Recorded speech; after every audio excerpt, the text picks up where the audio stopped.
在三國時期的蜀漢，成都的皇宮裏，氣氛凝重。年輕的皇帝劉禪剛繼位，蜀國正處於魏吳夾擊的危局。丞相諸葛亮頭戴鱗巾，手持羽扇，準備率軍北伐，卻心繫國事，決定向皇帝進獻一封肺腑之言。夜晚，燭光搖曳，諸葛亮在書房奮筆疾書。他回想先帝劉備當年的恩情，當年劉備三顧茅廬，請他出山，託付蜀漢大業。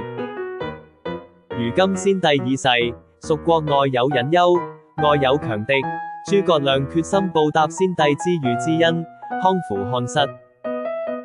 他寫道：臣受先帝厚恩，當鞠躬盡瘁，死而後已。他提醒劉禪要親近賢臣，遠離小人，推崇忠義之士，如關羽、張飛的遺志。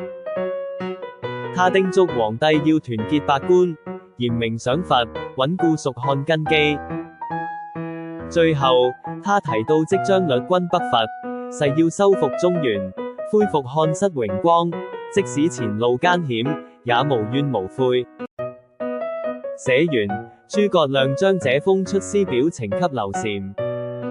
年輕的皇帝讀後動容，感受到諸葛亮的忠心與決心，發誓要勵精圖治，與丞相共守蜀漢江山。